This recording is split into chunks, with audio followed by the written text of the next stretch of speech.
시청자 여러분 안녕하세요. 바다강아지입니다. 오늘은 새로운 콘텐츠를 개설을 좀 하게 됐는데 코너의 이름은 세상에 나쁜 장비는 없다. 이 설명 세나장 코너가 되도록 하겠습니다. 이 세나장 코너의 취지는 레코딩 장비들의 외관과 사운드를 같이 확인해 보면서 좀 리뷰를 진행하고자 하는 전형적인 리뷰 콘텐츠가 될 텐데, 한 가지 조금 차이점이 있다면요, 기타류 같은 악기들은 우리가 외관편과 사운드편 이렇게 나눠서 진행이 될 예정입니다. 그래서 한 가지 기타를 리뷰를 한다 했을 때 외관만 따로 리뷰할 수 있는 컨텐츠가 하나 나오고, 사운드만 들어볼 수 있는 영상이 또 제작이 될 예정일 거고요. 그래서 외관만 보기 원하시는 분들은 외관편에서 끝낼 수 있고, 사운드를 그것만 듣기 원하시는 분들은 사운드만 듣고 끝내실 수 있도록 각각 나눠서 진행을 할 예정이 되겠습니다. 그래서 처음 개설한 컨텐츠인 만큼 모쪼록 재밌게 시청해 주시기 바라고요. 오늘 처음 리뷰를 해볼 장비는 아이바네즈사에서 출시했었던 마틴 밀러 시그니처 MM7 7연 모델이죠. 7연 기타 리뷰를 오늘 외관편으로 진행을 해보겠습니다. 같이 한번 살펴보시죠. 아이바네즈 아티스트 시리즈 MN7 모델은 마틴 밀러 시그니처 모델로서 MN1 디자인에 저음연이 하나 추가되어 더 높은 범용성이 강조된 7연 기타가 되겠습니다. MN7은 아이바네즈의 AG 시리즈를 기반으로 설계되었으며 무게는 3.7kg의 무게를 가지고 있고, 전체적으로 깔끔한 디자인을 보여주기 때문에 밸런스 좋은 이미지를 확인할 수 있습니다. 헤드는 아이바네즈의 AG 쉐입으로 부드러운 날렵함이 가장 큰 특징이 되겠습니다. 개인적인 의견으로 AG 헤드 쉐입이 보여주는 디자인은 다양한 연주 시에도 자연스러움이 잘 묻어나는 디자인이라 생각합니다. 간혹 위에서 내려다보면 헤드가 유독 길어 보이는 것처럼 보일 때가 있지만, 그럼에도 불구하고 밸런스 좋은 이미지를 보여주기 때문에 전혀 걸림돌이 되지 않았습니다. 로고를 자세히 들여다보면 황금색으로 빛나는 알갱이를 확인할 수 있는데, 이 부분이 화려하면서도 적당한 무게감을 심어주는 것이 정말 마음에 들었습니다. 트러스 로드는 오픈형으로 이루어져 있어 영상과 같이 노출되는 것을 쉽게 알아볼 수 있습니다. 별도의 커버는 없었지만 기타 나름대로의 자연스러움은 매우 좋았습니다. 헤드머신은 고토사의 MGT 락킹 헤드머신을 탑재했기 때문에 안정적인 튠 유지력을 보여줍니다. 튜닝의 유지력을 확인하기 위해 아밍을 과격하게 진행했음에도 불구하고 튜닝이 풀어지는 정도의 범위가 그렇게 크지 않았기 때문에 운영적인 측면에서 상당히 만족스러웠던 경험을 가졌습니다. 그렇다고 아예 안 풀리는 건 아닙니다. 락킹 시스템이 생소하신 분들을 위해 잠깐 설명을 드리자면, 헤드머신 뒷면에 동그란 파츠를 돌려 기타 줄을 고정하는 시스템이 되겠습니다. 락킹 헤드머신의 장점을 간단하게 설명드리자면, 튜닝의 안정성은 일반 헤드머신보다 락킹 헤드머신이 좀 더 나은 모습을 보여주긴 합니다. 그렇다고 드라마틱한 정도로 차이가 나는 것은 아니고요. 똑같이 풀리긴 합니다. 대신 그 영역이 조금 덜한 것 뿐이고요. 그냥 솔직히 까고 얘기하면 의미 없습니다. 그냥 돈만 더 나가는 것 같아요. 또한 기타 줄 교체 시 줄을 많이 감지 않고 헤드머신으로 고정시킬 수 있기 때문에 이러한 부분이 편의성이 크게 강조되는 것 같습니다. 제가 MN7 모델에서 가장 크게 감탄한 부분이 있다면 바로 넥이 될 것 같습니다. 뒷면이 정말 섹시합니다. MN7의 넥은 로스티드 메이플로 C 쉐입을 채택함으로써 편안한 연주감을 보여주는데, 이게 처음 넥을 잡을 시 약간 두텁게 느껴지는 느낌이 있습니다. 그래도 자연스럽고 부드러운 플레이가 원활하게 연주되는 모습을 쉽게 확인할 수 있었습니다. 로스티드 메이플의 뒷목은 너무나 매끄럽고 우아하기 때문에 계속 만지게 될 수밖에 없었습니다. 이걸 통해서 아마 연습을 좀 많이 했던 것 같아요. 사이드 인레이는 영상과 같이 깔끔하게 들어가 있으며 어두운 공간에서 연주하는 연주자를 위해 야광으로 빛이 나기 때문에 좋은 편의성이 제공되었습니다. 지판의 경우 전보 사이즈의 스테인리스 프렛과 프레스테이지 프렛 엣지 트리트먼트가 적용되어 감촉과 내구성도 상당합니다.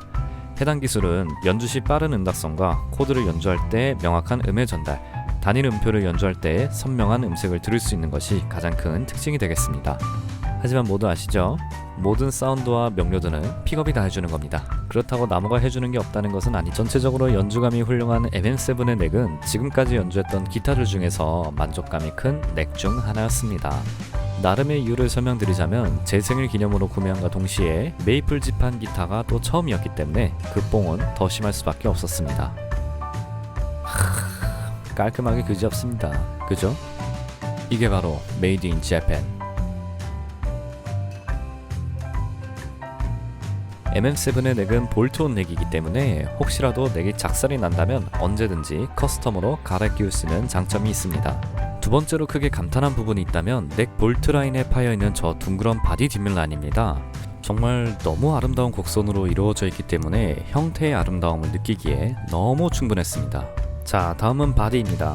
MM7의 바디는 에메랄드 바다가 보여지는 플레인 메이플 탑과 아프리칸 마호가니 바디 조합으로 이루어져 있습니다. 이곳이 정말 넓은 바다였다면 바로 뛰어들었을 만큼 아름다운 컬러와 자태는 연주자의 눈과 마음을 현혹시킵니다. 화려한 플레인 메이플 탑과 로스티드 메이플 넥의 조합이 상당히 잘 어울리기 때문에 마틴 밀러를 좋아하지 않는 사람일지라도 한 번쯤 관심있게 눈여겨볼 만한 디자인이기도 합니다. 진짜 단순히 외관으로 놓고 봤을 때 기타는 너무 이쁘니까 사람들이 관심을 많이 주시긴 합니다. 그거 말곤 없습니다. 자, 제가 이 기타에서 가장 예술이라 생각하는 파트가 드디어 왔네요. 바로 바디의 뒷면입니다. 많은 연주자와 관객들이 기타의 앞면을 기억해주지만 그 이면을 숨은 뒷면은 브랜드의 아름다움을 볼 수 있는 부분이라고 저는 생각합니다. 전체적으로 날렵하면서도 우아한 곡선의 뒷라인을 바라보고 있다면 아이바네즈 프레스테이지 이상급 모델들이 가지고 있는 디자인 철학이 대체 어느 정도인지 궁금할 정도로 쉽게 지나갈 수 있는 이러한 부분을 감각적으로 살려주는 것이 너무나 감탄스러웠습니다. 때문에 저는 가끔씩 이렇게 세워놓고 뒷면을 이렇게 한번 쓱쓱 바라보곤 합니다. 너무 이뻐요. 정말로 너무 이쁩니다. 칭찬은 여기까지고요. 이어서 노브입니다. 볼륨 노브, 톤 노브, 5단 픽업 셀렉터, 얼터 스위치가 탑재되어 있습니다. 얼터 스위치의 정확한 명칭은 다이나믹스 10 스위칭 시스템이라 불리는데 이 부분은 사운드 편에서 리뷰해보도록 하겠습니다. 다음은 브릿지입니다. 브릿지는 고토사의 T1872S 트레몰로 브릿지가 탑재되어 아밍이 가능한 모델이 되겠습니다. 영상에서 보는 것과 달리 마감의 날렵함이 가장 크게 느껴지는 파츠이기도 합니다. 새들은 티타늄으로 이루어져 있고요. 강철 트레몰로 블럭은 빠른 반응을 보여주기 때문에 고른 사운드를 들려주기에 문제가 전혀 없었습니다. 처음 MM7 모델을 마주하고 아밍을 했을 때의 느낌은 지금도 정말 생생합니다. 기존에 운영했던 LTD사의 버드7 모델의 플로이드 로즈와는 다른 느낌이었습니다.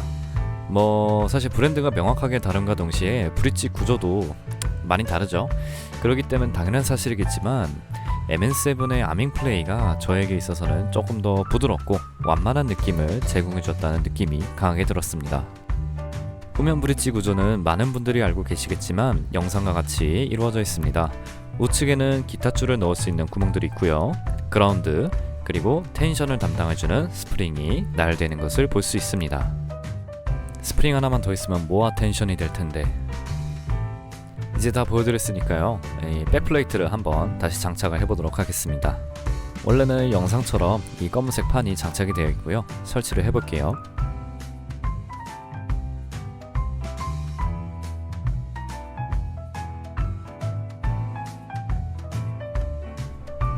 MM7의 픽업은 시모 덩컨사의 히페리온 또는 하이페리온으로 불리는 픽업이 되겠습니다. 한 가지 개인적인 의견을 이야기해보자면 공식 설명란에는 개인이 걸린 사운드에서 선명함을 유지한다라고 적혀있는데요. 이게 대체적으로 두터운 소리가 나는 픽업이라고 저는 생각을 합니다.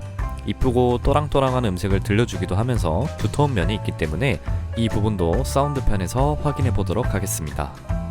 픽업은 알니코5 자석을 통해 출력이 이루어지고요. 디자인은 전형적인 험버커 디자인이 되겠습니다. 아유, 좀 먼지 봐라. 사운드 편 찍어야 되는데 앞날이 막막하네요. 할 게 너무 많습니다. 자, 여기까지 해서 기타에 관한 외관은 끝이 났고요. 다음은 하드 케이스로 넘어가 볼게요. 짜잔, MM7은 하드 케이스가 증정이 됩니다. 자, 내용물 한 번씩 살펴보도록 할게요.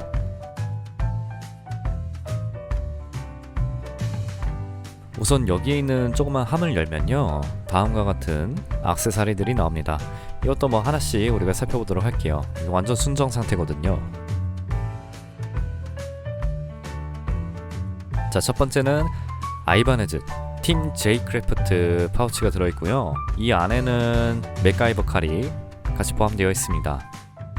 대체로 이 맥가이버 칼로 해당 기타의 대부분의 육각 렌치라던가 나사라던가 모든 걸 해결할 수 있기 때문에 이걸로 전부 끝장을 볼 수 있다라고 보시면 편할 것 같습니다. 저는 이 부분이 참 좋은 패키징이라고 또 생각을 합니다. 아이바네즈 로고도 같이 박혀 있고요. 구매했을 때 사소하지만 큰 만족감을 느낄 수 있는 부분이라 저는 생각을 합니다. 그리고 뒷면엔 날짜와 그다음에 앞면에는 도장이 찍혀있는 조그만한 종이. 다음은 인스펙션 카드입니다. 이게 각각 파츠마다 담당자 이름이 사인으로 들어가 있는 걸 확인해 볼 수 있고요. 뒷면은 백지입니다. 그리고 헤드머신에 붙어 있었던 시리얼 넘버가 박힌 아이바네즈 카드입니다. 그리고 기타 네트의 정품 보증서. 얘도 뭐 별거 없죠. 그냥 보증서입니다.